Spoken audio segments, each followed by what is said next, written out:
Reverse racism. We are still debating who can or cannot be racist by Ada Akpala. A white woman wrote to an advice column in The Guardian asking whether people of color could be racist and if racism towards white individuals was a real thing. The response she received was not only extremely passive aggressive, which makes one wonder why she bothered to ask the question in the first place, but also reflected the prevailing trend where questions from white individuals on race are often dismissed or met with accusations of insensitivity. The columnist responded by stating that the woman's question lacked empathy and was too self centered. She then went further to claim that Black people cannot be racist because they lack the social power to act on their prejudices. Indeed, racism can exist when prejudice intersects with power, but power manifests in complex ways and can shift based on context. Black people, like any other racial or ethnic group, can have social power in various ways. Power dynamics are complex and multifaceted, not singular or static, contrary to the misconceptions held by some. From cultural influence to social activism, Black people have played a crucial role in shaping societal conversations around specific issues such as race and identity. We have successfully challenged many long-held social norms.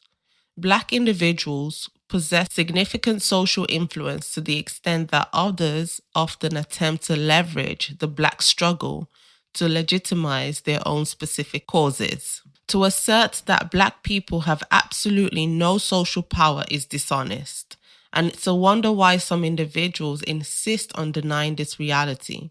Perhaps this denial allows one to continue capitalizing both socially and financially on a victimhood narrative. Nevertheless, there are specific instances where it is accepted that Black people or people of color can indeed exhibit racism.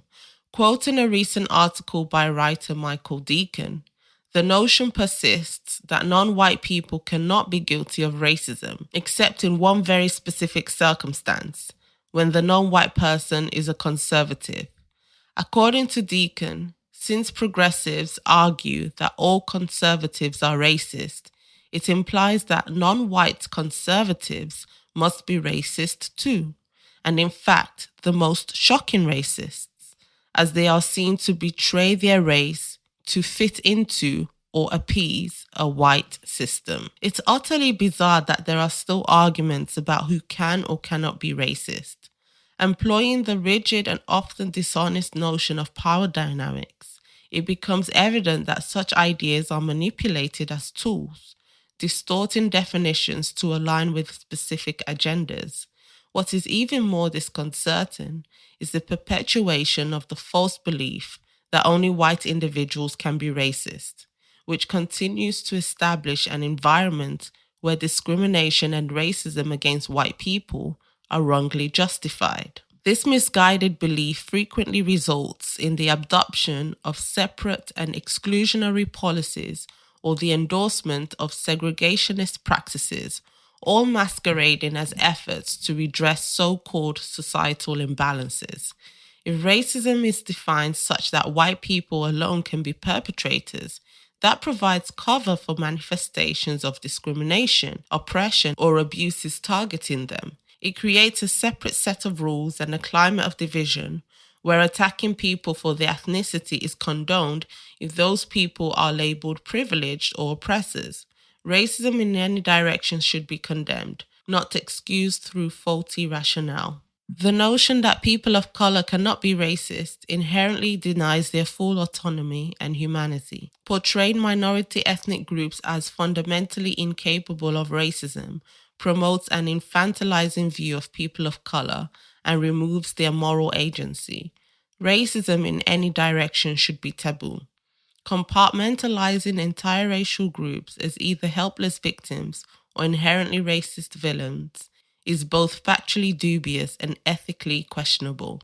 Productive discussion about race relations demands nuance, mutual empathy, and honesty, regarding the complex historical and societal forces at play. We must be willing to understand contrasting experiences, acknowledge difficult truths, and analyze how prejudice manifests across various situations.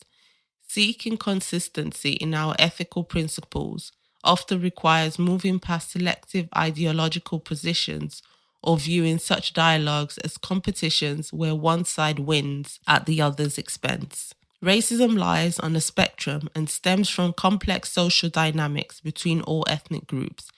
No single racial group maintains a monopoly on virtue or vice regarding prejudicial behaviors. Setting one's group's suffering against another's in a zero-sum rhetorical competition inevitably stokes conflict rather than healing and progress.